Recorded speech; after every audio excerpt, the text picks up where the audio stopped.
about control and obedience.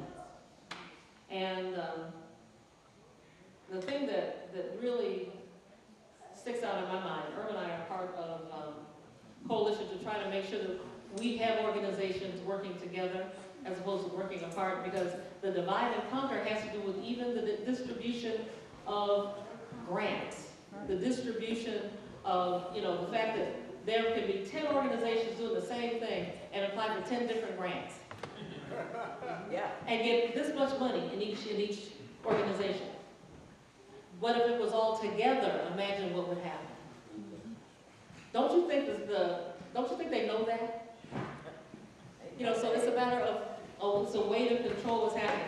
So we have to look at what we can do collectively, but what can the ultimate system do? And I'm going to open a political hotbed right now. Sorry about that. Too bad, so sad. This tax increase they're talking about, Illinois is 49th out of 50 states in the money it spends to educate their children. And the least amount of those funds come here to the city of Chicago. The tax increase they're talking about is for the people on the North Shore, the people whose incomes are more than most of us in this room can imagine. But because they are the squeakiest wheels, they make the most noise. Yes, that's right. And on TV, somebody like you and I are sitting there saying, well, I can't afford to pay any more taxes. I don't have another dime to squeeze out. But at the same time, our children are suffering. So people are poor because, number one, not educated. Hello. And I mentioned in the spirit of disempowered. And how are we going to connect, again, with the people who are impoverished? How are the people who have going to connect with the people who don't have at this point in time? I used to conduct sessions for the CHA, for their leadership council. I've done classes for first-time pregnant mothers out of Cabrini Green, so they don't get pregnant again. And the first thing, one of the things I said in a class, I said, your name is important. Who are you? And you look at our children, you ask them, who are you? What's your name? I said, they said, no, my name is so-and-so. I said, well, you didn't say that. You have to know who you are. That's the first thing they give you power is your name, who you are. I said, okay, let me give you an example of power. Everybody know who Lee Iacocca is in this room?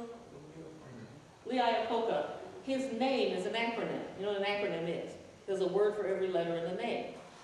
Listen to this. I am chairman of the Chrysler Corporation of America. Okay? He knows who he is, don't you think?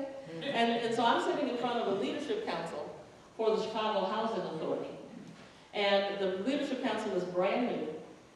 And I said, I want you to do a favor for me. I want you to do a little exercise. I want you to write an acronym for your name. I don't care if it's your first name. I don't care if it's your last name. I want you to tell me what your name means to you. So everybody was not amused with me and fiddled around and looked down, and after a while a man raised his hand in the back of the room. And he said, I have one. Can I show you what mine is? I said, yeah, sure, come on down. So he ran down the stairs. He took the marker out of my hand, and he wrote on the blackboard, James. He said, and I'm just a man expecting success.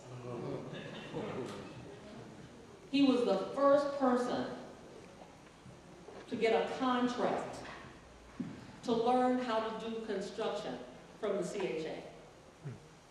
He didn't know who he was, so he took a good look back. He stood back and looked and saw that he was somebody.